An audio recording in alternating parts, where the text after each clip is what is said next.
I care, okay? Don't hit me with it. I'm too innocent, okay? I'm innocent. I didn't hit you with this. Guys, I'm being hurt by an axolotl. Oh, yeah. All right. Sophia, do you like my new pet? All right. So, Sophia. Yes, you like? I like pets. oh, what happens to the camera? Oh, wait. Okay. It was just a little lens problem. Okay, so you do the think of Jesus. And the axolotl to open it. Axolotl was open it.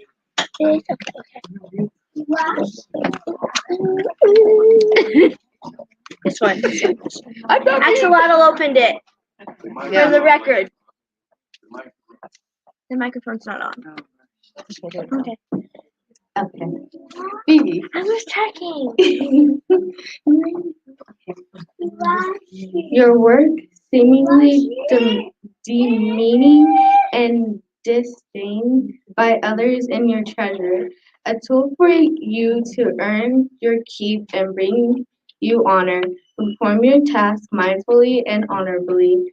The shining diamond came from entrails of the earth, where it kept company with worms, and delicious bread gracing your table came from wheat that grew in the dirt. Working is a challenge for everybody as long as humankind continues to produce the march of progress continuous, uninterrupted. Honor your labor by being its faithful servant. There might be another side. Okay, never mind.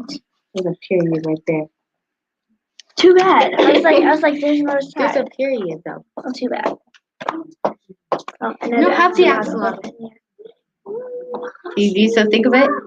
This one. Let me see. This one. I'll This hold one. it. I'll hold the axolotl. Okay. Maybe. Okay, we're well, good. Okay. Make sure that pessimism and rebelliousness do not find shelter in your heart. Numbing or frazzling your nerves. Sorry.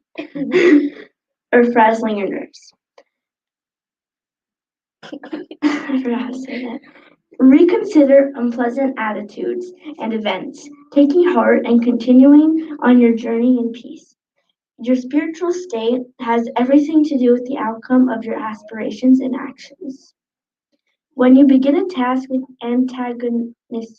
antagonistic feelings or resistance, you have already lost.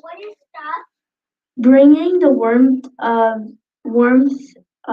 hope and optimism to you, all due success and will be inevitable.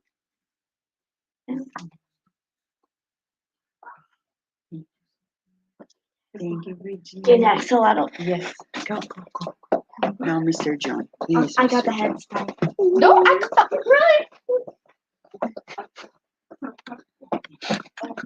Well, good day, everyone, and welcome to the Spiritus Society of Virginia on this beautiful Sunday morning. The message today is from the book Courage. In this message, there's several spirit authors that psychographed by Chico in this one, but this one is from Albino Teixeira, and it's entitled Inner Conflicts. In earthly issues such as a project that does not go ahead, an unproductive land, a book that nobody reads, a hidden prescription, and a car that no one uses, are in fact potential values whose significance we do not acknowledge. It is similar in terms of the spirit. Love without showing it, faith without work, education without making use of it, ideal without effort, and an inactive enthusiasm are similar to equipment and machinery of culture and progress whose importance nobody knows. These images make us recognize that without the necessary employment of rights, wrongs, illusions, delusions, conquests, and failures, in the daily life. The Spiritist knowledge is no more than a very distant dream in the inevitable field of experience. I thought it was so interesting that Daisy at the 6 o'clock prayer yesterday talked about that same message that was first read by you. Yeah. And there was a lady that I met earlier this week that she picked that same message, and she was working in a hospital. Wow. See, all works together. So, friends, now we invite everybody to pray. Let's remember that prayer is very therapeutic. In the Spirit's book by Kardec, he asked, can prayer make people better? And the answer is yes. How? Because when we pray, the good spirits come and help us, strengthening us, and we avoid making mistakes. So it's good to pray. Let us visualize the light of God in whatever way we feel. His loving care, filling up every molecule of this healing air that we breathe, breathing in and out. We feel you, God. We know that you are everywhere, and you are with everyone. Thank you for bringing us together, for the opportunity of celebrating life in new reincarnation, new beginnings. May we learn to be good as you have created us and stay attuned with our divine essence. May this hour be therapeutic. May the good and loving Spirit guides nurses and therapists, educators, finding us easy hearts and minds for their loving approach today and always. And so be it. All right. So I know at the end we'll have the announcements, but just in case if we're rushed, you know that The Chosen has just released season 4. And the season 4 has 9 episodes. 9 or 8. 8, I guess. 8. Yeah, 9. So in the first 2 weeks of February, they are streaming the first 3 episodes in the movie theaters. In the later weeks of February, the other half, it's episodes 4, 5, 6. In the first part of March, they're going to release the rest of it. And you may say, but Vanessa, I'm going to wait when they release it for free in the app. Really? Why are we going to wait? Because we can't pay $16 per ticket? But if we go around the corner and buy McDonald's, it's much more expensive. When we pay, says Dallas Jenkins, when we go to the movie theater and pay, they are taking part of it to pay 10,000 people, we know, who work on the behind the scenes. But it's going to help them release for free later for people who cannot really pay to watch them in the movie theaters. So the least we can do is watch to return the favor of their great works, because we watched it yesterday, and I tell you, if you haven't, it is worthwhile. You feel Jesus so close and so big in that big screen in front of you. It's like you've never seen such a big Jesus in your life. You can't forget. and it empowers us for our daily lives, friends. So before we forget, let's keep that in mind. Go watch it, bring your friends, tell your friends, make it an event. Because for the first time on earth, we have an event like this. I know we've had Jesus movies all over, but nothing like this. It's the first time that people around the world are celebrating the life of the chosen one by God. All right? So now we're going to work there with the children and teams, and the rest of us are going to be here with Miss Daisy, okay? Let's go, friends. It's blessed already. It's blessed. I know. I don't remember. Mine's back. Not necessarily.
Friends, good morning. Good morning. So today we're here and we're talking about serving at work. Oh, the mic. Got it. Got it. Is that better? Yeah. Okay. Can you guys hear in the back? Okay. Perfect. So we have been studying for few months now this book, and today we're going to continue studying this book again. But it's interesting because we're talking about serving at work. We live in our society that is so interesting, right? We're born and we go to school and everything is about get a job, graduate, right? And then you start working and then what happens? Retirement. Let's say for retirement. And then people are literally counting the days, right? For the time that we're gonna. And then in between, when we start working and then when we retire, we're there every day at work, probably more than we are at home, right? If we compute the number of hours. So today we're gonna study the perspective of work from the Spirit's perspective. What is it? What is to serve at work? Can we serve at work? Should we be serving at work? How? How does that happen? In this book, there's two chapters that we're gonna study today, chapter 16 and 17, vocation and profession. Let us recap for those that have not been following our studies. This book is very thin, right? Thought in Life.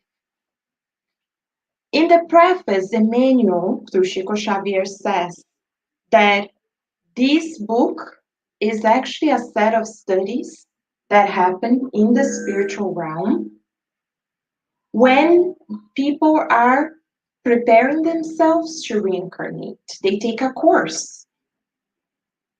So Probably, most likely, we were there, hopefully taking this course.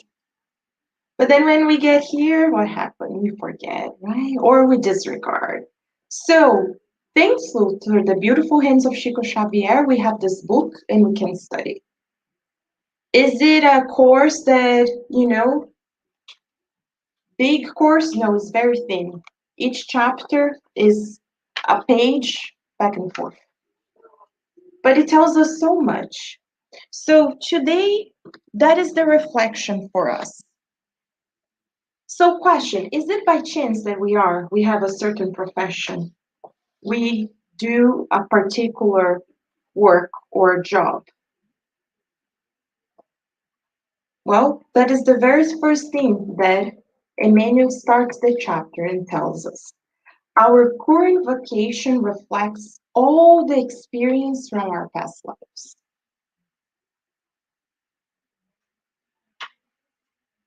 We know we're spirits. It's not the first time that we're here, reincarnated on Earth. And we bring with us the experience from our past lives, the skills that we acquire. Is this the first time that we have a profession? No.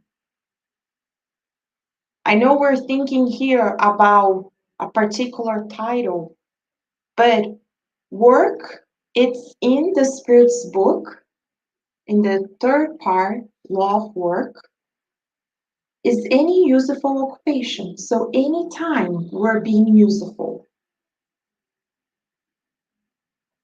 So in previous lives, if our family had a land and we were working on the land, that was work. If we were taking care of families, mother, fathers, caregivers, teachers. So we bring those experiences with us. So it's not by chance that we see sometimes a whole family, for example, of teachers, of musicians, of doctors. Why? Emmanuel explains in these chapters that we're studying today and in the previous chapter about family. The name of the book is Thought in Life. So we learn that as we think, we emit and we attract. So we also attract spirits into our lives that like what we like, that have the same skills and tendencies. It doesn't necessarily mean if I am an artist, my children are going to be artists, but sometimes the spirits in that family come with that particular environment because they need to develop those skills. So we bring those experiences with us, and that shapes who we are. And we know, right? When we were children, there were things that we liked, there were things that we didn't like. There are small children that can sit at a piano and play it beautifully. Do we think it came from this life? There are children who, from early ages, are very good in math or in science. So we bring those experiences with us, and that's great because we learn what we acquire in this life stays with us. So nothing is a waste. When our children or adults say, oh, I already learned that, I have nothing else to learn. In Spiritism, we say, no, it's never too late to learn something new. On the contrary, the spirits come and say, learn, because you're preparing yourselves for reincarnations to come. We don't take our physical bodies with us. We don't take the financial resources that we have. But what we learn, and hopefully we learn something good and useful, we will take with us. So that is the first step. Then Emmanuel continues and he says that our professional title is a letter of credit for the creation of ennobling reflexes in our lives. In other words, he's saying our profession is a loan from God. Those are very powerful words. Emmanuel are not simply saying you go to your job 9 to 5 and that's it. He's saying, no, God is giving you a letter of credit in this life to fulfill a particular role. Doesn't matter where it is. As insignificant as we might think our jobs are, they are a loan of God. And think about it. Everything in nature is harmony. If we think that our work is, we go there, we do it, and we go home. But if that particular person, maybe they do something that seems pretty small, they're not there. Here, here, here. Here, here.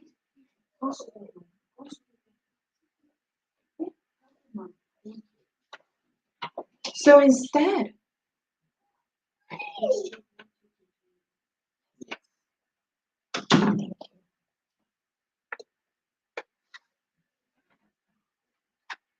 so God gives us an opportunity to come to fulfill a particular role. So now, friends, when we go to our jobs and when we fulfill our roles, we think, I'm here because God is allowing me to be here. And this changes our perspective. Because instead of waking up every morning and just saying, oh, another day, right? Monday comes and people are like, first meeting in the morning, people are like, oh my gosh, it's just Monday. But it's not on them, it's on us. If we change the way we see things and we think, no, I'm here for a reason. Yes, it's not easy.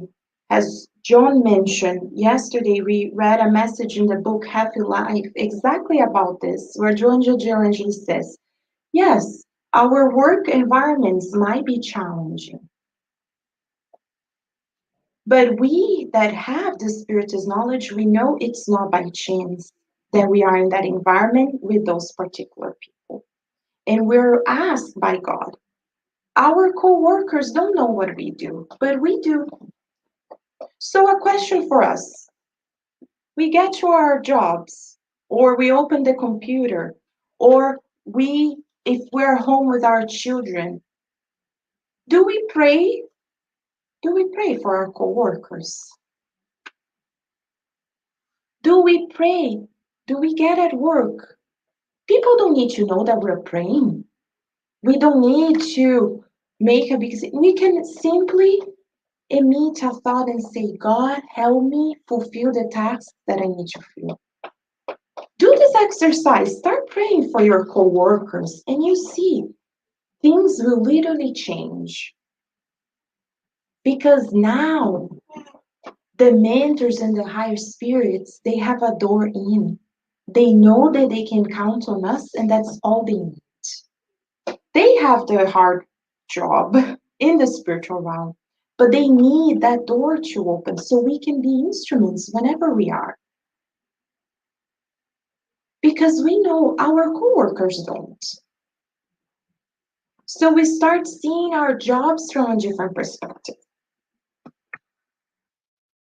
But then Emmanuel brings us something very interesting. He says in most cases,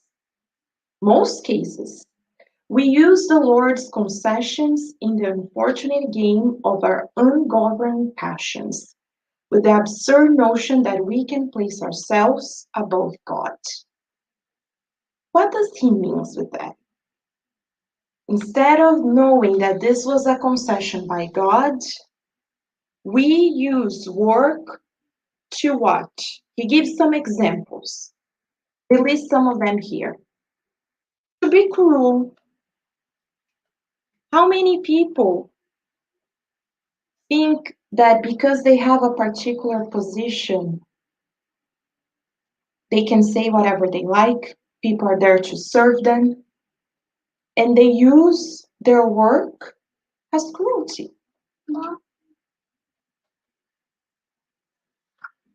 For example, a judge. We have systems in place to make sure that he's doing his job. But imagine a sentence or many sentences, people using that position to determine people's lives. A doctor, and so on and so forth. So many. They abuse their power. And sometimes this happens, we're talking about work, but we're thinking about the home environment too. How many parents and grandparents abuse their power with their children? Because they say, it is my way or the highway, and you're going to obey. And they abuse that power. How many go to their works not thinking about their coworkers, but they're there to think about their own success. So it doesn't matter if to get a promotion, I am gonna steal the idea of a coworker, or I'm gonna do something to make sure that I am the best and I have the success and fame and others don't. So do you see, this is very nuanced, and we have come from many lives of doing exactly like this. We want the praise. Oh, what if the boss praised the coworker and not me? Oh, now my day is done. So then, what is the true motive that we're there? Are we there truly to fulfill a task, or are we there to work on our own ungoverned passions, fulfill our ego? But then people say, but Daisy, I need to feed my family. I need to put food at the table. But at what? At the cost of others? Because others don't need to put food at the table? Is when we use our work for ambition, to rise up the ladder. Doesn't matter who we have to step on. Or we simply use work to fulfill our own pleasures. And nowadays we'll add one more. Is when we say that we're there working, but people are on the internet, they're watching films, playing games, they're doing everything but work. So they're abusing the system. Friends, this is not for us. We're learning together with Emmanuel. It's not for us to feel guilty, but for us to learn. Why? Because we know action and reaction. There are consequences. So Emmanuel says that if we use our professions to fulfill our own egotistical whims, we will have to collect the fruit of our actions, which we implanted in the souls of others through a new reincarnation.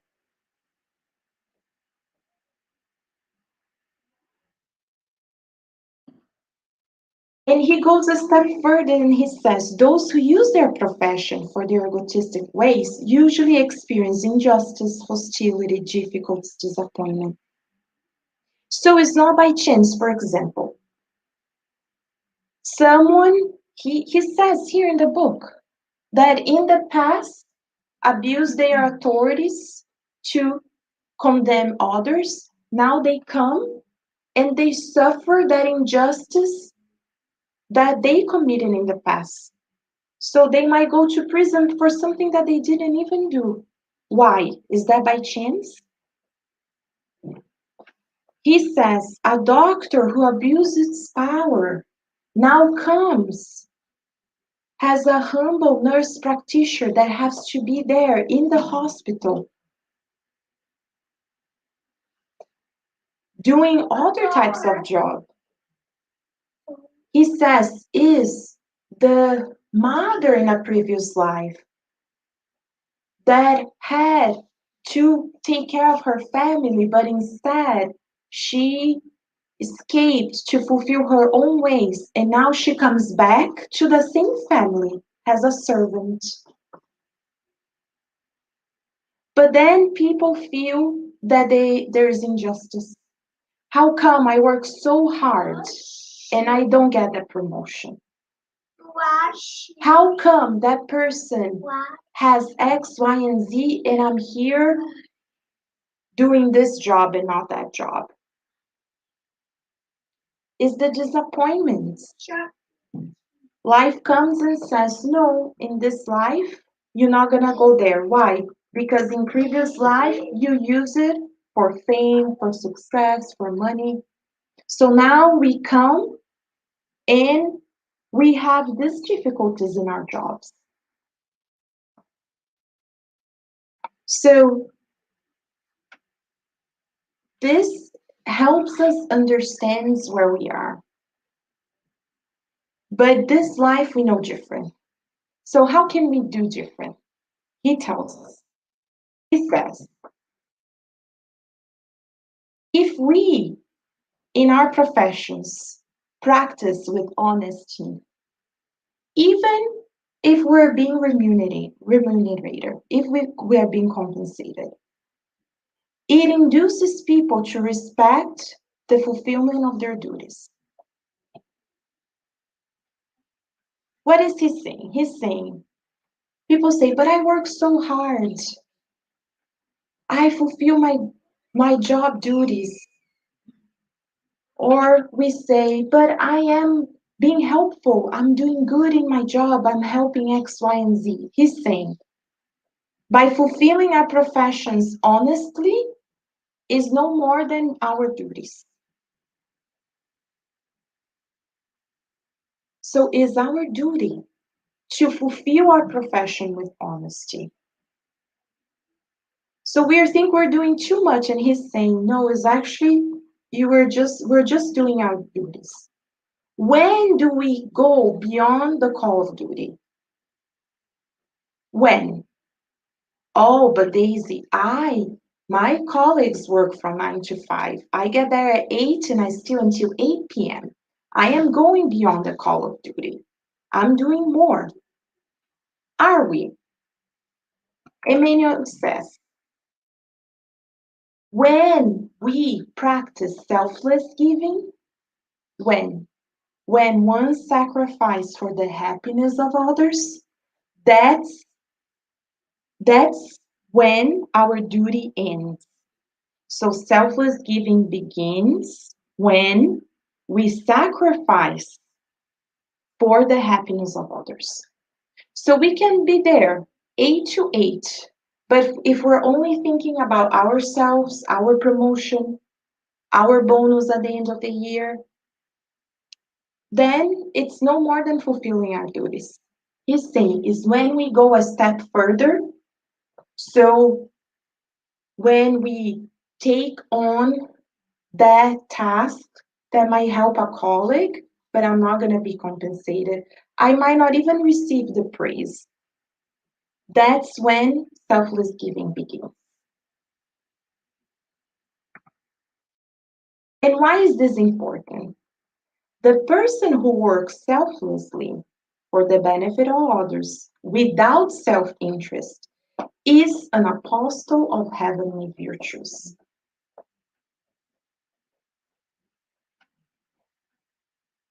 Let us think about it. Think about an animal. An animal wakes up, they look for food, right? They take care of the family. Think of a bird. Goes there, feed their little birds, go for food, they reproduce, and then at the end of the day they rest. If we wake up and do that, we learn spiritism that we're not doing more than our animal companions. That is the basic. But we are humans. And as humans, we're called to go beyond. If we truly want to progress forward, we need to go beyond. Think about the great inventions that we have. We're here, we have light, we have internet.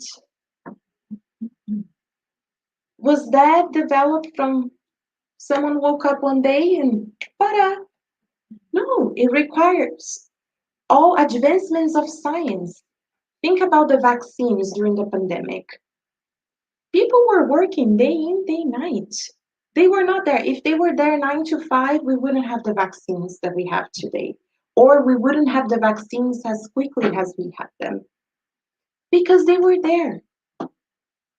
Were they thinking about themselves? Well, we don't know. Only them can answer. But what they did was for a greater good.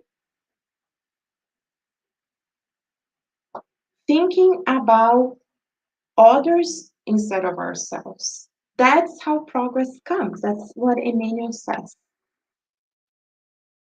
It says, when the activities that we do transcend the everyday monetary compensated jobs, they are associated with those who no longer think about their personal comfort.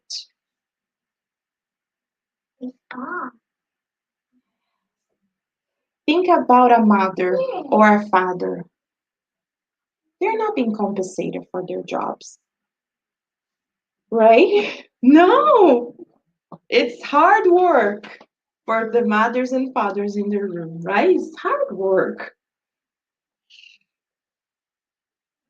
But we know we can do it, or you can truly give to our children. Is when we transcended that monetary compensation that we give. That's when we're pushed beyond our comfort. And the beauty of it is that when we do that, angels are drawn to those who practice selfless giving, thereby improving the world. That is the key, friends. Yes, we can do that, fulfilling our duties, doing the basic in our families and work. There is majority of society, and they are there counting the days for their retirement. And they think, oh, I'm gonna move to Florida or to that city. I'm gonna do that trip. But then retirement comes next month, and then the diagnosis comes with it, and they don't have time. But if we wanna have the presence of the angels, that's when we do the selfless giving every day.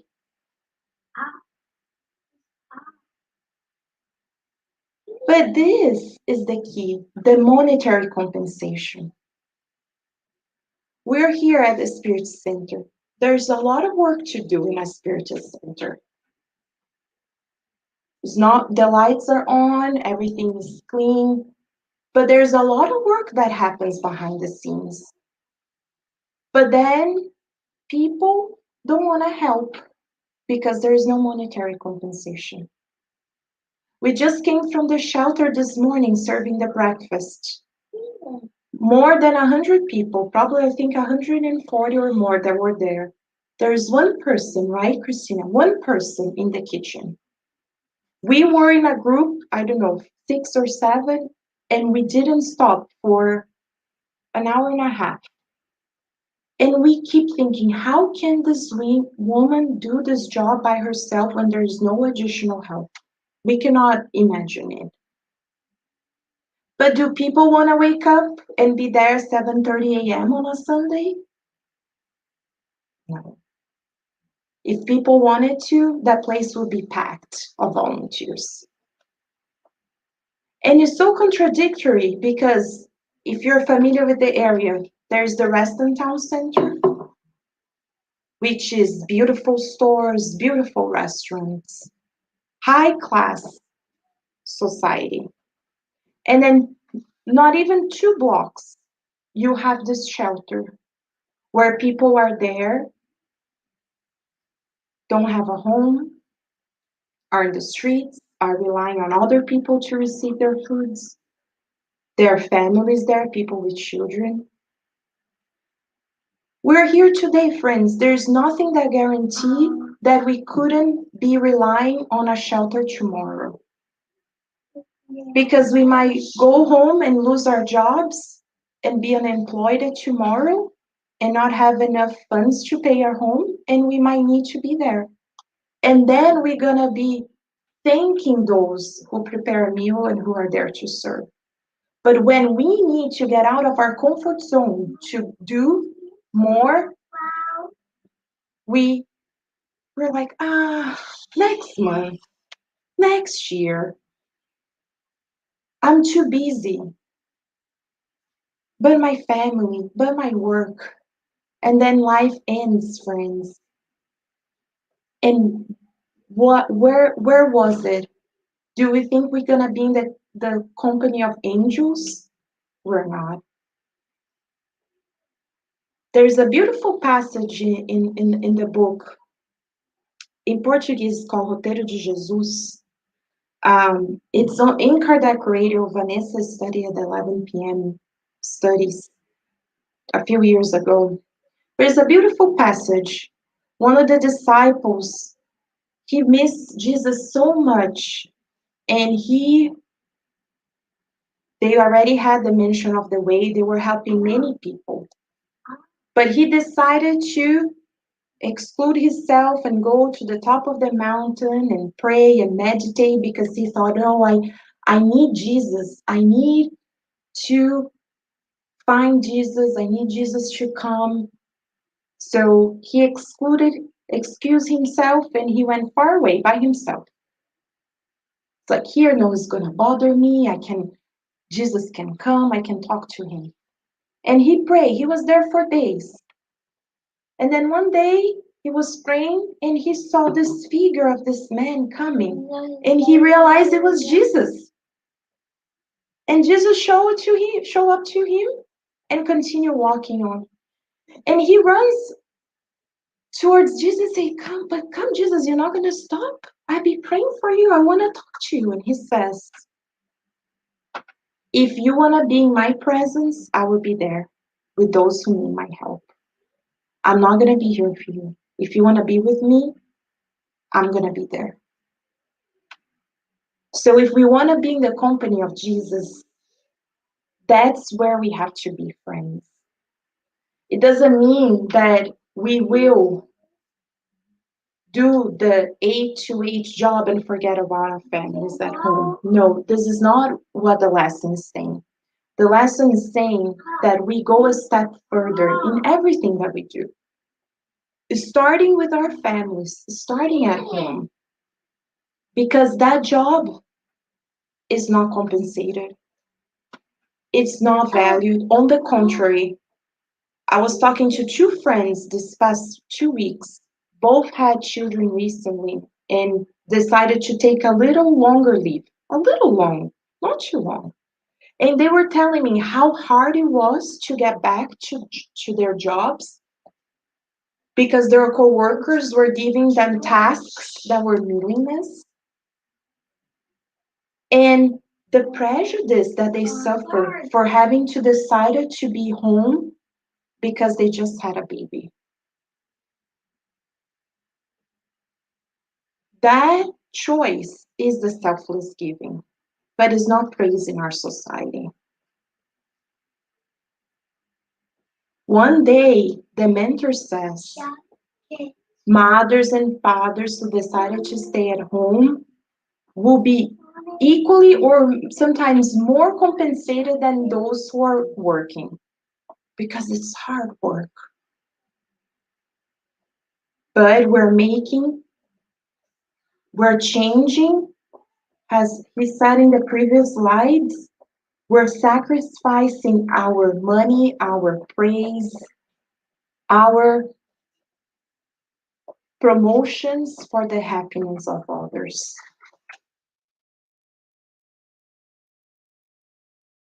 So he ends and he says,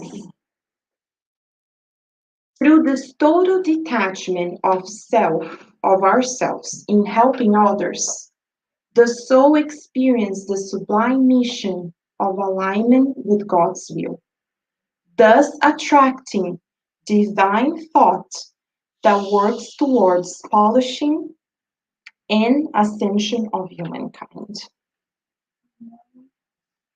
This total detachment of the self, we're still learning, right? We're still learning because we grew up with this image. You need to have a nice job, a nice house, a nice car, this, that, and the other. But then life comes and we discarnate tomorrow and we don't take none of that with us. But this selfless giving, that's what we take. So it's not all about the money. It's when we decided to come and help in the spiritual center. Not think about what we will gain. Oh, but if we enter through these doors thinking, God, I'm going to do X, Y, and Z, and I'm going to be in your good list, and you're going to give me all this, then again, that's the hidden agenda. It's the half good. We're doing the good, but we're thinking about something else.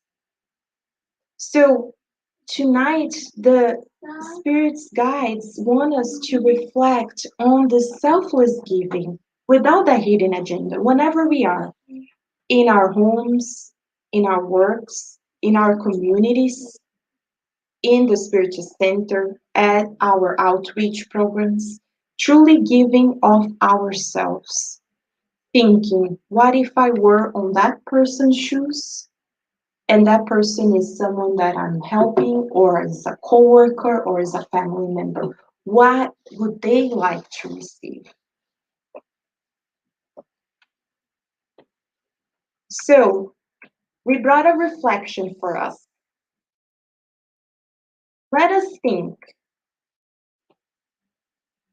about one thing. Can be about our profession or our work, maybe a special skill that we have, because we all have. We're all unique in our own ways.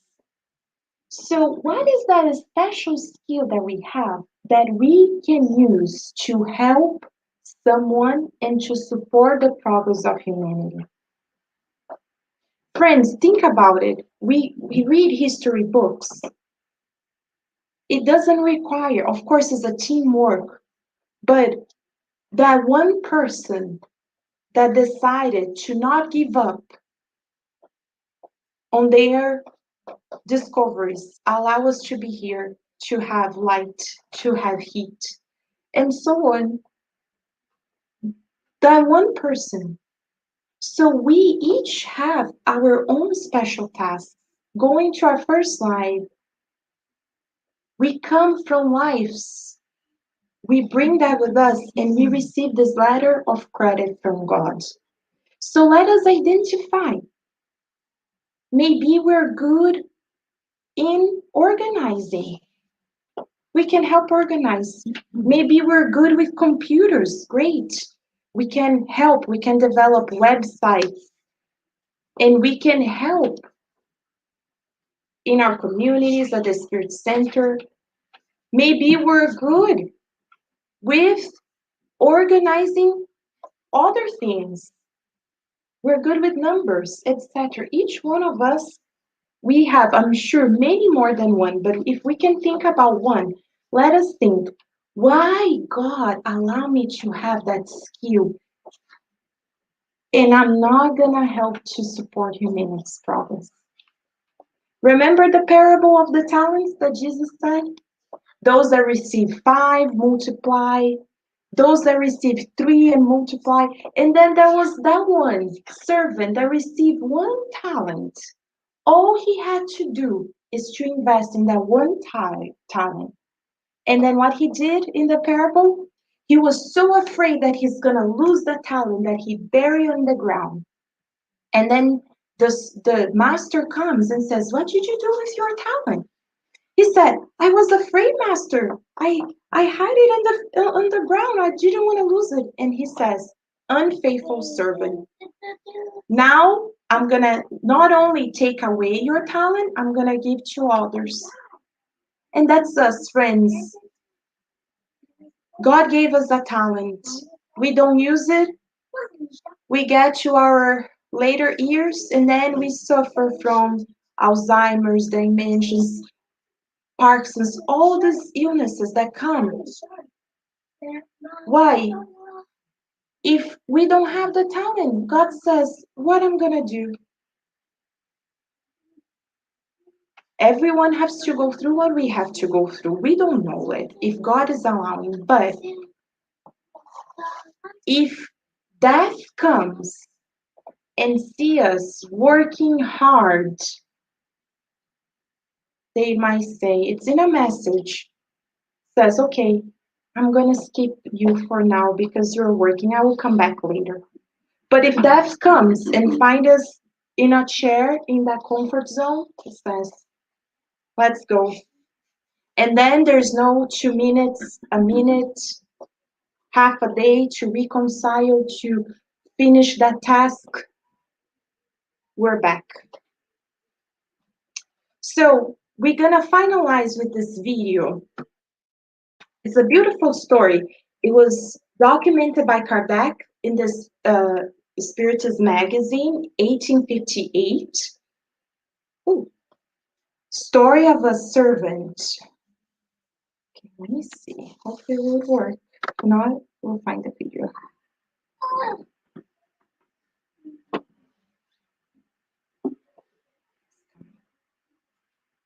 Okay. Okay. I think we need to do the exercise together so you guys can know what these wonderful videos are. So if you go to YouTube, Kardec Radio's YouTube, it's wonderful. It's a great resource for us. There's a special playlist called Cases of Afterlife. I will show you. In our playlist.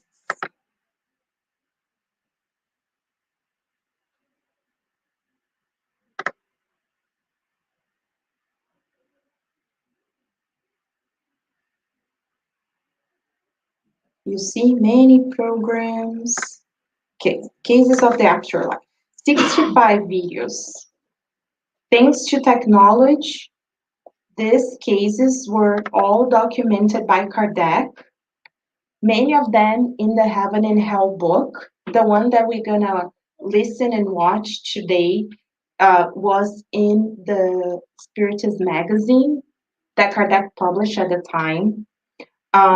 But these are real cases, friends. People that have discarnated and then they come and tell their story for Kardec. So you can see there's a story about an atheist, suicide, many beautiful stories. We're going to hear the story of the servant today. And in this case, we get to know about the spirit. He lost his dad. Here it is. In a previous life, he lost his dad at a young age. And he found this person that was like a father to him, a father figure, who really took him in and took care of him. But he, because of his vanity, he doesn't go into many details, but we can only imagine. He didn't use that opportunity that he had to do what we're just talking about, this selfless giving. He used it for his own egotistic ways. And then he was so repentant that he asked to come back, reincarnate in the same family, but now as the servant. But it's so beautiful because we can see, and we probably have stories in our lives of people that come and you feel that connection. So the love and affection was there. So he was a very faithful servant to his master. And he shares a little bit about that experience with us. So let us hear this case, thinking about what we just talked about, the opportunities that we're given, the talents that we have. There are many, but we can think about that one that God said, this I give it to you in this life, for you to multiply this talent, not for yourself, but for others. Then, friends, we're not going to have to reincarnate like this gentleman in a situation much harder where life's saying, okay, now you're going to have to learn in a different way. So let us reflect about this case as we listen to it, okay? Thank you.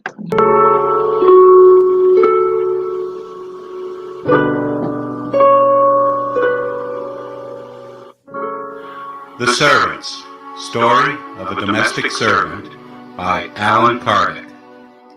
The case reported in latest magazine under the title of The Hut and the Salon, December 1862, reminds us of another somewhat personal story. On one trip we did 2 years ago, we saw in a family of high society a very young servant whose face, slim and smart, impressed us by his air of distinction. Nothing in his manner denoted inferiority. His dedication to the service of the employers had no such servile way, characteristic of people in such a condition. Returning to the family the following year, and no longer seeing the boy, we asked if he had been fired. No, They replied, he went back to his homeland for a few days and passed away. We are very sorry, because he was a great person and had noble sentiments above his social position. He was very close to us, and he had given us evidence of great devotion. Later came the idea of evoking the boy. Here's what he told us. In my last incarnation, I was, as they say, on earth, from a good family, though ruined by the reckless splurges of my father. I became an orphan with no resources, and still very young, Mr. G was my benefactor. He raised me as a son and gave me a good education, which flattered me. During the last existence, I wanted to expiate my pride, being born in a servile condition. I found here opportunity to prove my dedication to my benefactor. I even saved his life, without him even noticing. It was at the same time a test, which I benefited from, because I had enough strength for not getting corrupted by contact with an ambient, almost always vicious. Despite the bad examples, I became pure, so I thank God for having been rewarded by the happiness I enjoy. Under what circumstances have you saved the life of Mr. G? During a horseback ride, I just followed him. I noticed a large tree that was falling beside him that he didn't see. I let out a terrible cry. He retreated sharply, while the tree was falling at his feet. Without the provoked movement, he would have been crushed. Note, the event was reported to Mr. G, who remembered it perfectly. Why did you die so young? God had judged my atonement satisfactory. How could you benefit from it if you didn't keep the memory of your previous existence and the cause for the motivation? In my humble position, I still had an instinct of pride that I was lucky enough to overcome. This made the test very useful. Otherwise, I would have to restart it. In their moments of freedom, my spirit remembered and, upon awakening, there was an intuitive desire to resist my tendencies, which I felt being harmful.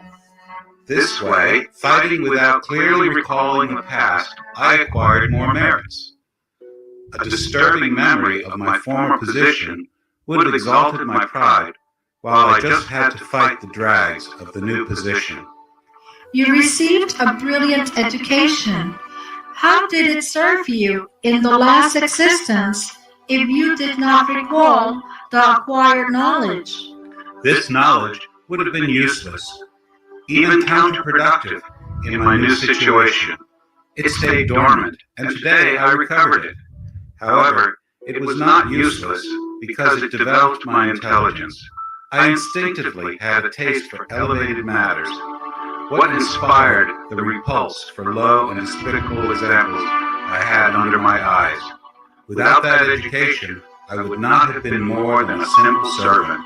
The examples of domestic servants who are dedicated to the employers, to the active nation, is because of previous relationships? Do not doubt it.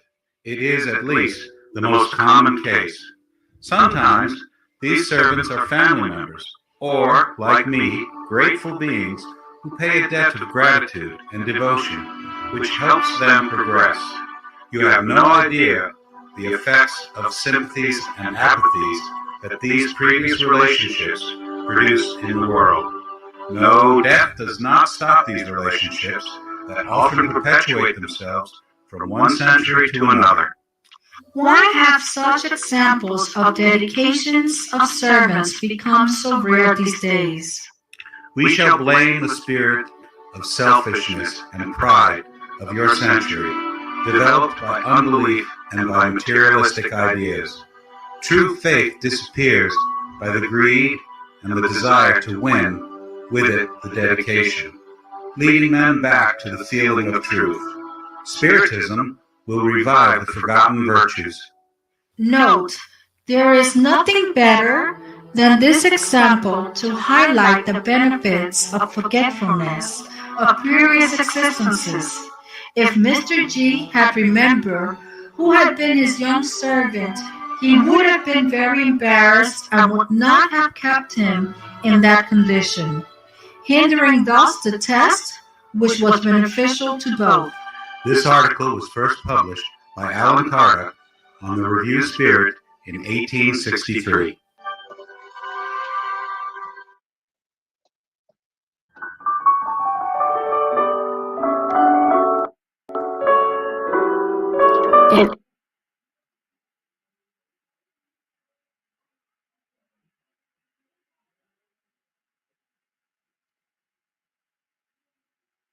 Friends, we have to close with Jesus, as always, our guide and model.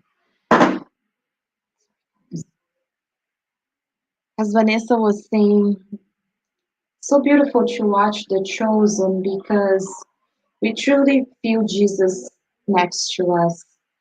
So let us not separate ourselves. We're so easy to say, oh, I'm practicing my religion here, but when I'm at work, I am someone different. The mentors of the Spirit Society of Virginia always ask us to practice this coherence, to being at work, but being at service, to being at home and be at service, to be in our communities and to be at service.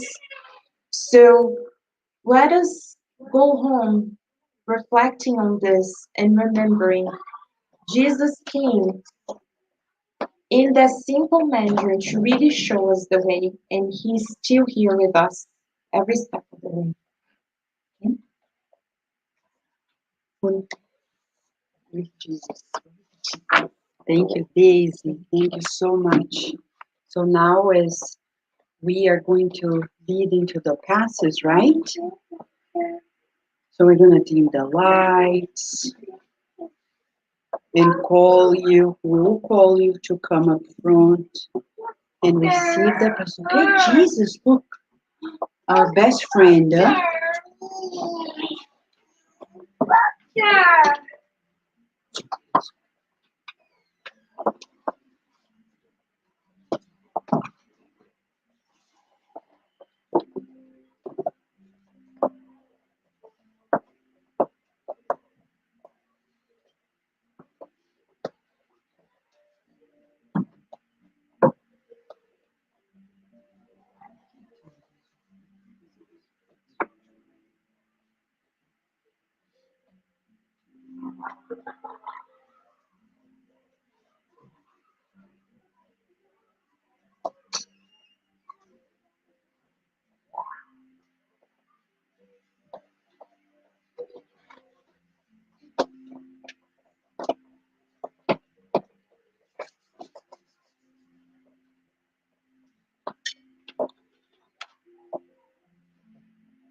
Let us visualize our best friend and therapist, Master Jesus, in front of us, delivering the medicine that we need.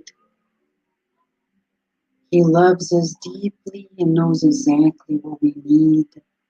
Let us breathe in and out, feeling His loving care, His approach, and also help one another.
Let us see Jesus, our best friend. Yes, our best friend. He is kindly putting his hands on our head and delivering much love and strength. Let us help one another by visualizing the light of God's love enveloping us in protection and strength.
Okay.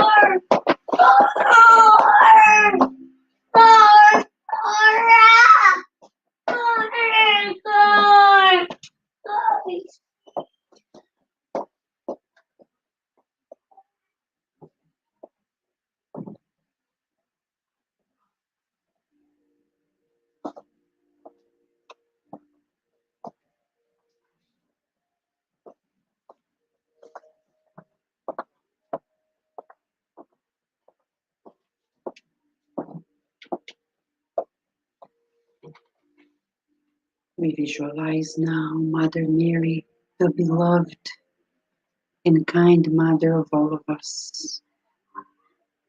She now envelops us in her protection, infusing her healing love onto us. Let us keep visualizing her helping one another and us helping God in this process of healing and treatment for all of us.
Let us visualize our best friend Jesus with us. His loving and sacred heart radiates a shower of healing light that envelops us in strength and protection.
My mom said, "Hey mom, I forgot your phone in there. I also wanted to use it, so I did. Ah, thank you. But it's just in case you wanted it or to give it back to me. Let us visualize Jesus here in this beautiful picture and visualize him in front of us. Our beloved and best friend is now sending his loving care to strengthen us, protect us, encourage us to more, to work with God everywhere we go.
Mm.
Let us visualize Jesus as our best friend here with us, giving his kind and encouraging look, admiring us, counting on us to help him on earth.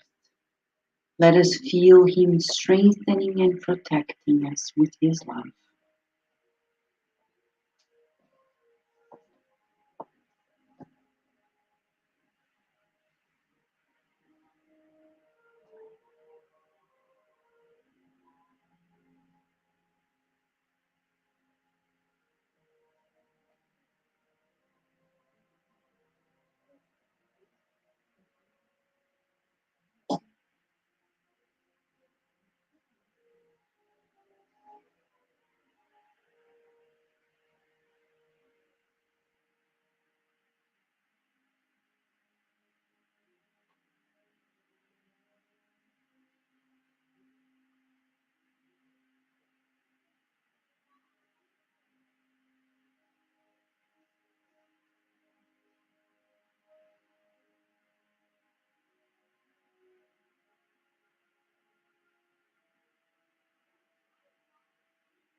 Carol.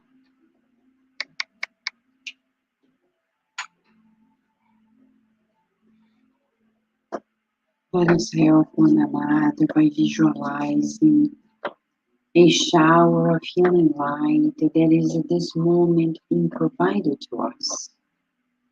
God is so loving and provides us with new beginnings, with new strength, and the opportunity to progress always. Let us feel His love.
Let us join forces and say a prayer of gratitude, friends.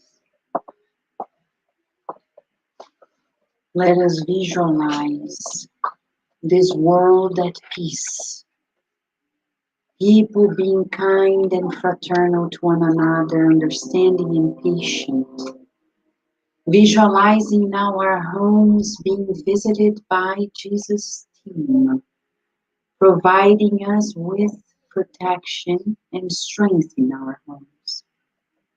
Thank you, Master Jesus, for guiding our lives, for modeling the love of God. May this week be wonderful with you. May we feel the gift of knowing of you and smiling more in gratitude for life, being patient and understanding, and being divine as we are in our essence. Thank you for showing us the way today and every day, and so be it. Friends, as I'm going to share a few things with you, I'll pass around this. What is this? You see right here. As Daisy mentioned, the reality of life is such that today we have a home, tomorrow we don't know, the next day we don't know. And there are people who need help. So, in the rest and shelter, we are there helping them serve those who are in need of breakfast every Sunday. All we need to do is to be there and serve, but they need help. It's more than 140 people. It's a lot of people. And they don't have enough people to serve. All you need to do is to sign up. Next Sunday, we're set already, but then we have the remaining two. And in DC, when we go to DC, there are people who are displaced as well. And this has been a work that we've done for more than 10 years. Thank God, many people changed, they got their homes, but other people are in need. So you're welcome to join us. All you need to do is to sign up. We'll give you instructions, you go there. That's it. It's very easy. It's to give of ourselves. Some people say, but Vanessa, come on, in this country, they don't need food. Because I tell you this, food is just an excuse for us to be there.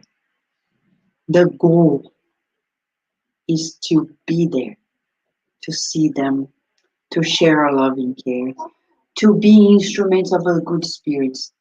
I don't know if many of you were there, some of you were not there, but we've been in DC for more than 10 years, many more than 10 years. And in DC, we used to be at the Franklin Square Park. It was a disaster. People were there living there in tents, drugs, etc. But the works of the spirits are so amazing that every time we were there, they were bringing the spirits that were possessing people to the spiritual realm, to the mediumistic meeting. After so many years, they were able to rescue the spirits that were there. That's when the city of DC was finally able to take the incarnates away, remodel the whole Franklin Park, and no homeless is there anymore. Now we are in the McPherson Square. They are not living there, but they pass by. And we're still there to help because the work is of prayer, is of fraternity. The food is just an excuse for us to be bridging it up, but it helps a lot, right? Okay, so I'll pass this around, Miss Daisy. And then once you sign up, it's important that you sign up this page, which is an informed consent.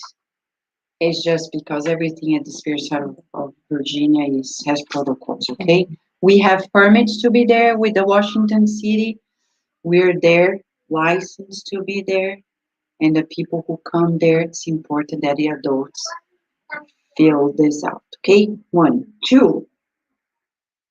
The shelter in Reston always needs peanut butter jelly sandwich. I know we sometimes do it here, but you can do it with your family. If you do it once a week, whenever you want, get together. You don't need to do 100. You can do like 50. You can do 20. Doesn't matter. Remember, they have 140 people. And because of the cold weather, they explain to us. People are there all day long. And you don't have food all the time. The kitchen only has 1 or 2 people working there. They don't have time to make the peanut butter jelly sandwiches. You think it's nothing, but it's not. So if you want, go and deliver right there. You can send us a message, we'll send the address. But any shelter needs this, by the way. So if you have a shelter nearby you, you can give it there too. And they always need cleaning supplies. So we are doing this drive here. And if you have clothes, etc., you can bring it here and we distribute there. Okay? In DC, we'll be there for the monthly workshop. It's about willpower this time. It's going to be next Saturday. Okay? Tell your friends. And in 2 weeks from today, we're going to have our traditional heart day. Everything about hearts. It's about friendship, as Jesus said, with friends. We're going to have a fundraising lunch. Why fundraising? Because we never ask for money. We never will. But, of course, to sustain all these projects, we need help. And when you participate, you help. The 3 apps that we sustain, the Spiritist Magazine, Cardiac Radio, the Spiritist Support for Parents, all the platforms that are sustaining the radio, the magazine, and all the works with the outreach for the homeless, the center itself, okay? And it's all about kindness. And don't forget that the children and the teens are participating in this challenge about the 10 laws. Today, I was so happy to hear some of them. They already know all the names of these laws. I said, how do you know? And one of them turned the flyer to me and said, it's written here.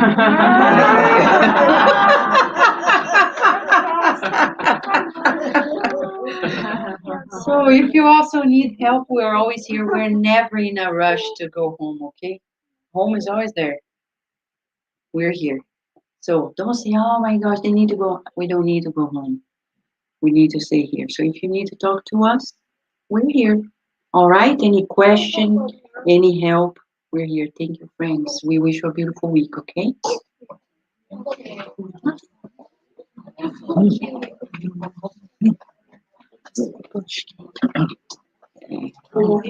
I did